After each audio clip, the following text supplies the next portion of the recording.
In the school library, I reach for a book on the top shelf. At that very moment, someone else reaches for the same volume. Our fingers almost touch. I turn and see him. For 3 years, I had watched him at school hiding my feelings. But when he suddenly stood so close, I couldn't hold back and confessed that I had been in love with him for a long time. In response, he simply patted me on the head without saying a word. 10 years later, I got a job at a publishing house. But for some reason, they assigned me to the shoujo manga department, even though I had been a literary editor and wanted to continue working with prose. I felt like this would be a dead end for my career. But the consultant assured me that ever since the new chief editor arrived, everything had changed. In the past year, the department had become a bestseller leader. Still, I was deeply upset and didn't hide it. I had decided I would work for a couple of weeks, then come up with something and leave. For now, at least I could take a look at the brilliant editor who managed to revive the department. The staff looked completely exhausted. No one even paid attention to me. There was chaos everywhere, dirt, scattered papers. The chief editor was no exception, and he greeted me anything but kindly. From the very beginning, he called me useless and constantly snapped at me. We went together to see the artist who was drawing the manga. The editor didn't like the kissing scene, and to show how it should be, he suddenly kissed me on the lips without any warning. I was furious. He responded coolly, saying he was just doing his job. I couldn't imagine how I would survive even 2 weeks there. This was a gathering of strange people whom the other departments avoided, and I had dreamed of working with books. I had even left my father's publishing house to prove I was talented and capable of achieving success without connections. At the end of the workday, the chief editor came up to me. He said that if I truly wasn't interested in being here, then it was better to leave and not get in the way. Then he added that very few people are lucky enough to do what they love right away. Everyone starts from zero. And then for some reason, he asked whether we had met before. I spent a long time thinking about everything that happened. If I quit now, nothing would change. If they think I'm useless, then I must be doing something wrong. I'll prove them otherwise. The next morning, I arrived tired. I had spent the whole night reading shoujo manga. To my surprise, my colleagues greeted me warmly. They looked like real heartthrobs, fresh, glowing. The department was perfectly tidy, with lots of cute pink items creating the right atmosphere. For a moment, I thought I'd walked into the wrong room. I was stunned. On the way to the restroom, I met a guy from another department and managed to get him to explain what was going on. He told me that our department has a 20-day production cycle. At the beginning, the staff are lively and attractive, and in the final days before the deadline, they hardly sleep. When I returned, I tried to immerse myself in the work. There was so much to learn: how to keep the reader's attention, how to make them anticipate each new chapter. I discovered that when the feelings are strong, the layout should be larger, and at the emotional peak, a single phrase of love is enough. It was still all hard for me to grasp, perhaps because I've never been in love myself. The chief editor approached me again, gently patted me on the head, and said that he definitely knew me from somewhere, but just couldn't remember where. I was slowly getting into the work and tried very hard. One day I had a dream. All the books I worked on became bestsellers, and the chief editor, Takano, came up to me and kissed me on the lips. I immediately woke up from such horror. At work, the rush began again. All the employees desperately tried to make the deadlines. Everyone was exhausted, so Takano took me with him to a mangaka who promised to finish everything by morning but failed.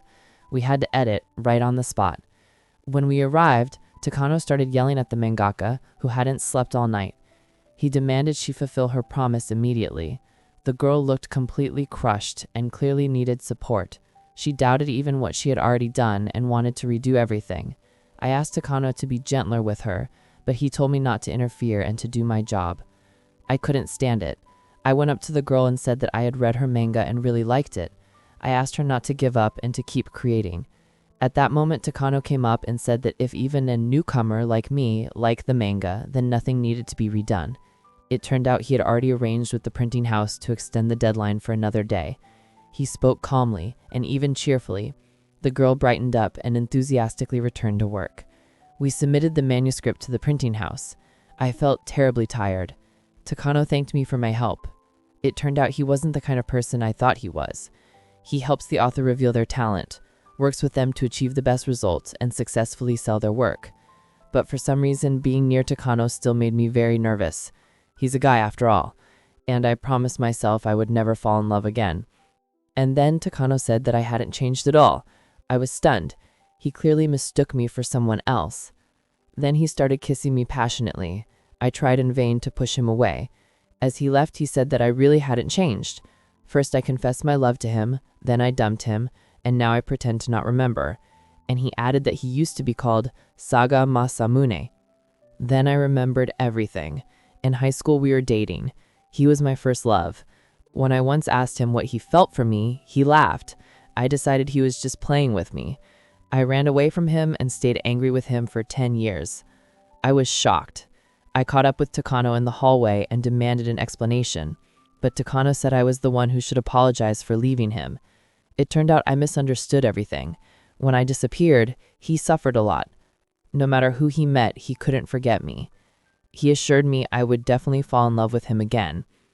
When I changed jobs, I also had to move to a new apartment, and to my surprise, my new neighbor turned out to be none other than Takano. In the morning, Yokozawa from the sales department came to our office with complaints about Takano. The manga had been released in a small print run and sold out in just one day. Printing an additional run took time, so the initial hype died down and the sales were no longer as successful. When he saw me, Yokozawa asked who I was. I introduced myself. Then he accused me of being the son of a famous publisher and using my father's connections to get this job. I felt deeply hurt and uncomfortable, but Takano told me not to pay attention to him. My other colleagues also said there was nothing wrong with having connections and supported me. I've already been working for a month as a shoujo manga editor on the Emerald team, and I still want to run away from here. When I entered the elevator, Takano caught up with me and said he would ride with me. At the last moment, I jumped out, saying I changed my mind. I just wanted to avoid being alone with him as much as possible. Later, Yokozawa called Takano and suggested they hang out somewhere in the evening. Apparently, they not only work closely together, but also spend their evenings together. I don't know why, but it bothered me. That evening, I was getting ready to go home and saw Takano and Yokozawa in the hallway. They were talking about something, laughing and calling each other by name. I silently walked past them and called the elevator. For some reason, all of this made me uneasy. Although, why should I even care? I met Takano again on the train.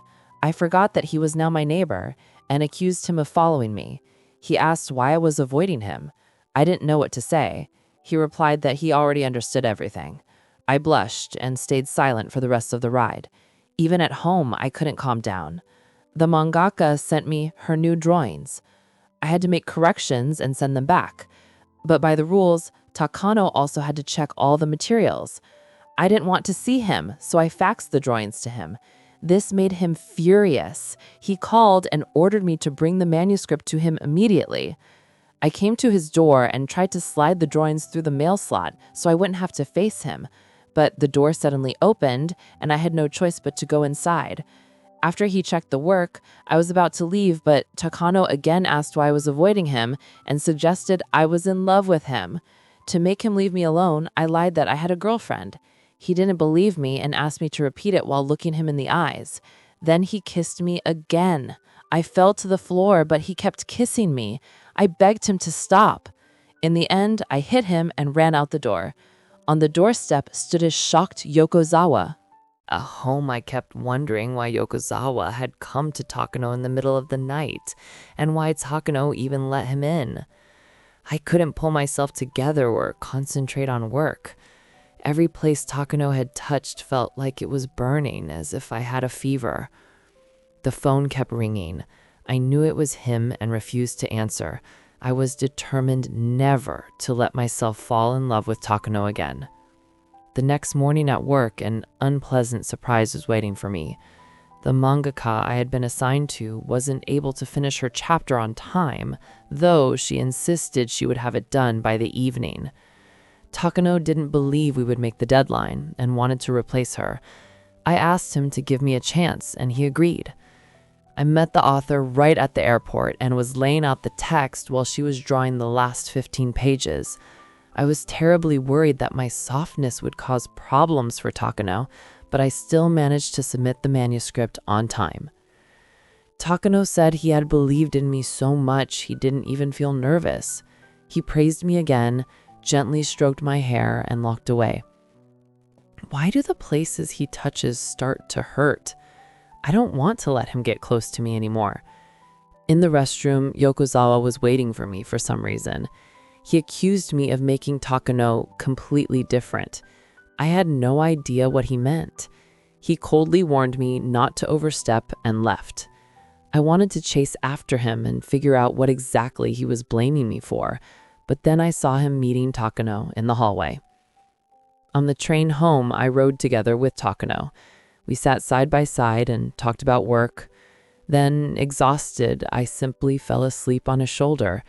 And as I drifted off, the only thing I could think about was what kind of relationship he had with Yokozawa. I woke up in bed, next to Takano. It turned out he had carried me home from the station. I got angry and told him I had never loved him and never would. I had that dream again, sitting in the school library and watching Takano sleeping.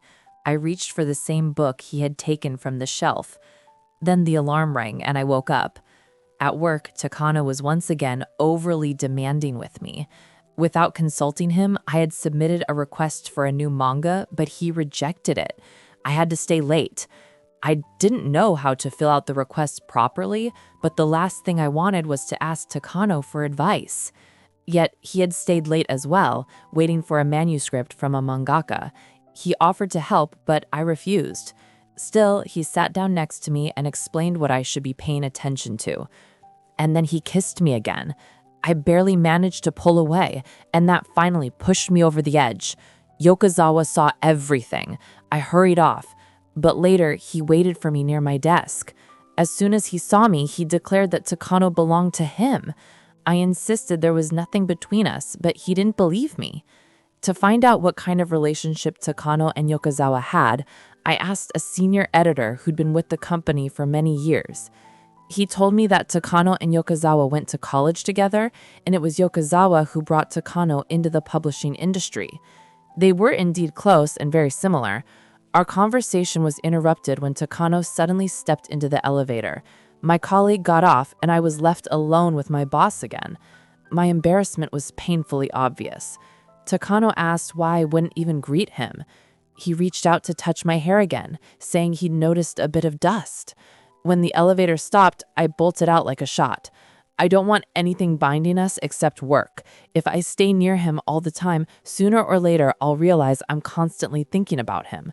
And if that happens, I'll burn out completely. To study the market better, I went to a bookstore. There, I was suddenly called by an old acquaintance, someone I used to work with at my father's publishing house. She was surprised to see me with a stack of manga. We sat and chatted pleasantly. She had drunk a bit too much, stumbled, and fell right into my arms. Takano saw it all. He had come to the cafe with a girl. My acquaintance recognized him and said he was now a famous editor many dream of working with, and according to rumors, he was a womanizer, which wasn't surprising given his looks. Hearing that, I felt angry and upset. So I really was nothing but a toy to him? When I returned home, Takano was already waiting by my door. He reproached me for going on dates with girls instead of working. Then he grabbed my hand and dragged me into his apartment. I told him he had been with the girl himself. Takano explained she was a mangaka he had a business meeting with. Then I brought up Yokozawa, and Takano said he was just a friend. I tried to leave, but he wouldn't let me. He asked whether I loved him, since it was obvious how jealous I was. He demanded an answer, kissed me again, and asked me to touch him. He felt so warm and so familiar, but I told him I would never love him again, tore myself free, and ran. At home, I sat on the floor by the entrance door. My heart was pounding wildly. I ended up falling asleep right by the front door, which is why I was late for work today, and I had really wanted to see how the department head's briefing goes. At the meeting, they were discussing how many copies of the new manga should be printed. I met an editor from the literature department. He asked what it was really like working with Takano. They say he's very demanding with his subordinates. I didn't even notice how I started defending my boss, explaining that if you listen to him, you'll always achieve a good result. My new acquaintance brought me several new books to read. I hadn't read anything except manga for a long time. He also suggested that we go out somewhere together one evening. Our conversation was interrupted by Takano, who scolded him for distracting me from work. As we parted, the new acquaintance said that if things went badly for me here, I could transfer to the literature department. It hadn't even crossed my mind to ask for a transfer. After work, I stopped by the library to return a book and ran into Takano there. At first, I thought he was following me again, but it turned out he was there to return a book himself. He said he wouldn't like me hanging around with people from other departments. It was obvious how much it irritated him. I realized he was just jealous and told him so. For some reason, that thought amused me so much that I laughed. But when I saw Takano's sad look, I quickly said goodbye and hurried off. I was running down the stairs when I slipped and nearly fell, and at that moment someone grabbed me tightly. Of course, it was Takano. He pulled me close and asked if I remembered the day I confessed my love to him, how we walked home together and spent the night together. Then he said that he had actually known me long before the day I told him about my feelings. He kissed me on the lips, then again and again. I struggled to break free for a long time. When I finally did, I ran and fell down the stairs. I got up, asked them to leave me alone, and left. But his words wouldn't leave my mind. Could it really be true that he fell in love with me earlier than I did with him? And what had he been doing without me all those 10 years? Near Takano's apartment, I ran into Yokozawa. He immediately began accusing me of stalking his friend. I once again tried to defend myself, insisting that it wasn't true.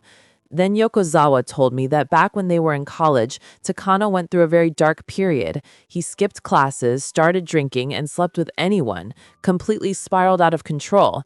And it was all because I had dumped him back then. I recognized the cat Yokozawa had brought for Takano.